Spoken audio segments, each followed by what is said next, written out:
The Irishman was Martin Scorsese's most recent film. It isn't really his best film, but he's back to full form in this. It's from 2019, and the thing that he did right before this was Silence with Andrew Garfield, Liam Neeson, and Adam Driver, a movie which I did not like. But going back to doing The Irishman, it was basically a big homecoming for Scorsese. I mean, it was the first thing that he had done with De Niro, who was basically his main leading man since Casino back in 1995. It's Joe Pesci's first movie since Love Ranch in 2009 or 2010. I don't remember, but he hadn't done a thing with Joe Pesci either since Casino from 1995. And this was okay. Robert De Niro and Scorsese had done many movies together. De Niro was basically Scorsese's leading man for a couple decades. But before it was De Niro who was his leading man, it was Harvey Keitel. Like, his first movie was Who's That Knocking at My Door? Harvey Keitel was leading man. He was the main character in Mean Streets. And unfortunately, De Niro upstaged Keitel in Mean Streets, and I like to think that that's why De Niro, that's why Martin Scorsese switched leading men because of Mean Streets.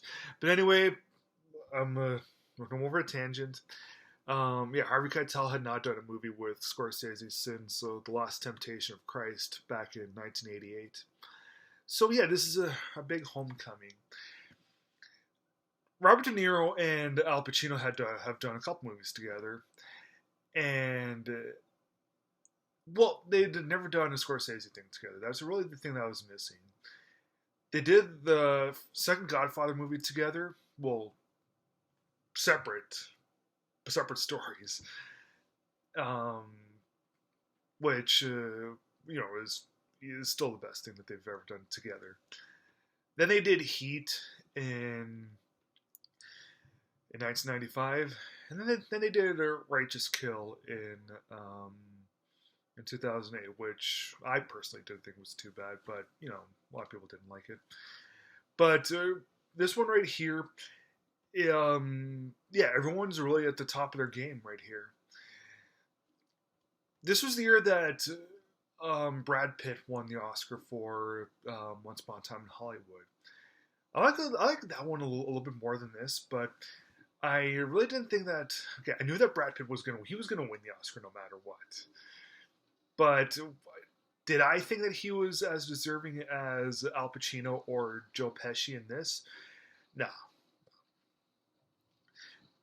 He's done better films. I mean, Pitt's done better performances, I should say.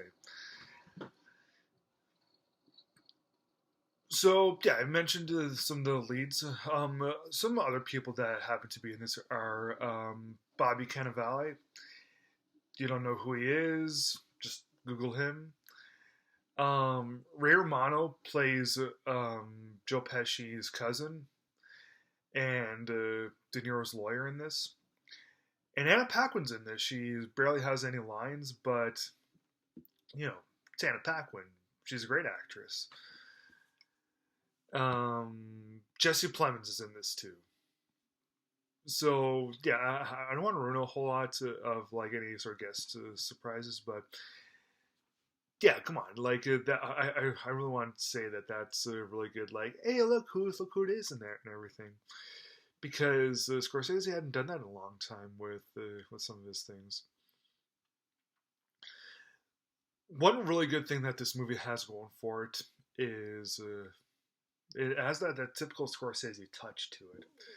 The way that he's able to move the cameras and everything, and there are some cases where he's really able to fire up and really ignite the screen, make it fiery. Doesn't really happen a whole lot in this. In fact, I've actually heard people say that this movie is quite boring, which I disagree with. They're just simply used to things like Goodfellas and Mean Streets that are just so right in your face energetic. But again, Irishman isn't like that. It takes more of a slow burning approach to it. And with all these slow burning movies nowadays, like um, Portrait of a Lady on Fire and First Cow, although this movie isn't nearly as boring as either of those, um, yeah, this movie takes a similar sort of approach to it in terms of its leisurely pace that it unfolds with. I'm just glad that the movie really didn't bore the hell out of me because yeah, Scorsese has done that with a couple of his films before.